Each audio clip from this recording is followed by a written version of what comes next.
የአማራው ነባር ህዝብነት በታሪክ ብቻ ሳይሆን በሳይንስም የተረጋገጠ ለመሆኑ ማብራሪያ ነው። ትክክል ነው። እንግዲህ ምናልባት አንዳንድ ነገር ልጥቀስ። አማራው ለረጅም ጊዜ በአገሩ በከፍተኛ ቦታ ለመኖሩ ከ10-15 ዓመት በፊት በርካታ የደም ጥናቶች አመላክተዋል። ምንድነው ባጭሩ ልግለጽ። አሁን አዲስ አበባ አካባቢ የሚኖር ሰው አዲስ አበባ ወደ አየር ማነው የአውሮፕላን ማረፊያው አካባቢ ወደ 2400 ሜትር ነው ከባህር ወለል ከፍታ በላይ ነው። እና ምንድነው ባህር ወለል አካባቢ ዝቅ ባለ ቁጥር የባህር ወለል በዚህ አካባቢ የአየሩ ውፍረት ያለደለደ ነው፣ ይጨምራል።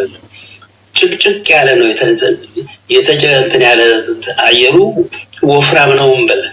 ሽቅብ በወጣን ቁጥር አየር እየሳሳትን ነው፣ ከባህር ወለል ከፍታ በላይ ነው ሽቅብ ነው። እና ምንድነው ባህር ወለል አካባቢ ከፍታ ቦታ ላይ የሚኖሩ ሰዎች ስስ አየር ነው እና እንትን የሚሉት እዛ አካባቢ ካልተወለዱ ለምሳሌ እንደ ውጭ ሀገር እንኳን ብዙ አውሮፓ፣ አሜሪካ ባህር ወለል አካባቢ ኖረው ለረጅም 10-15 ዓመት ቆይተው ወደ ኢትዮጵያ በሚመለሱበት ጊዜ ብዙ ሰው ትንፋሽ ያጥረዋል፣ ይጨነቃል፣ ጤነኛም ሆኖ ያ የሚሆንበት ምክንያት አየሩ ስለሳሳ ነው።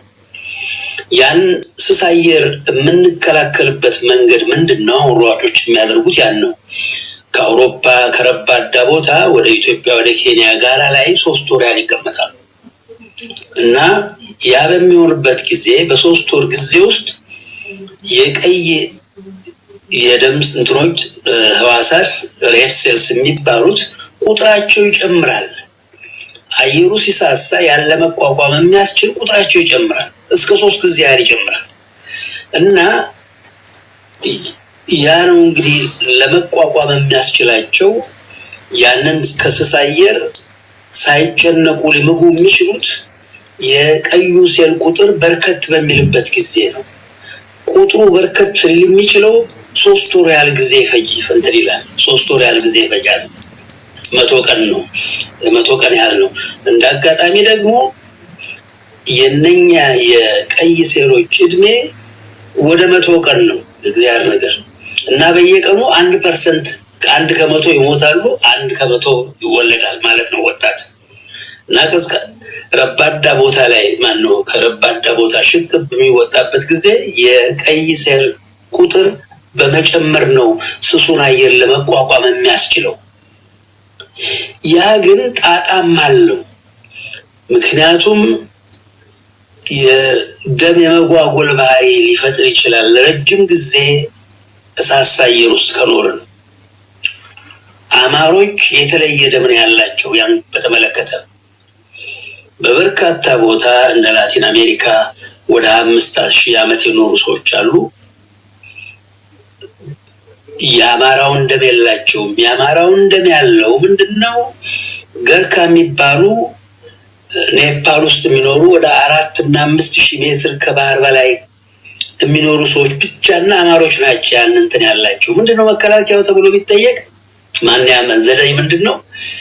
የአንድ ናይትሪክ ኦክሳይድ የሚባል ንጥረ ነገር የደም ስራቸው የማፍለቅ ባህሪ ያለው ያንስ ናይትሪክ አሲድ የመፍጠር ባህሪው ስላላቸው ያ ናይትሪክ አሲድ የሚባለው ንጥረ ነገር የደምን ስር ይለጥጠዋል። ስለዚህ በቀላሉ ያችን ስስ አየር ለመማግ ያስችላቸዋል። በቀይ ሴል ቁጥር ሳይሆን በደም በሚለጥጥ መንገድ ነው። ይሄ ምንም ጣጣ የለበት፣ ራስ ምታት የለም ምን የለም። እና ያን ያላቸው በዓለም ላይ 2 ህዝቦች ብቻ ናቸው። ያም የሆነበት ለረጅም ጊዜ በትንሹ ለ50,000 ዘመናት ከፍተኛ ቦታ መኖር ያስፈልገዋል ያን ነገር ለመፍጠር።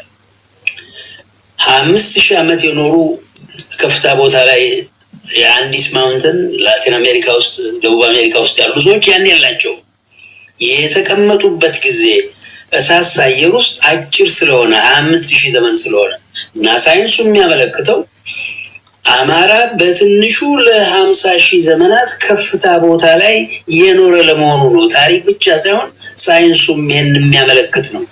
አማርኛ ዛሬ ጦርነት የታወጀበት ባረመኔ ጋላና በወያኔ ከ2000 ዓመት ቀደም ብሎ ይነገር አክሱም ቤተመንግስት ውስጥ ልሳነ ንጉስ ወይም ልሳነ መንግስት ነበር ይባል የነበረው። በዚያ ጊዜ ሁሉ ይነገር የነበረ ቋንቋ ነውና ጥንታዊነቱ ገደብ የለውም። በቅጡ ገልጬው እንደሆነ እንጃ ግር ካላችሁ ጥያቄ እንትላለሁ ግን በወጉ የመለስኩ መስሎኛል።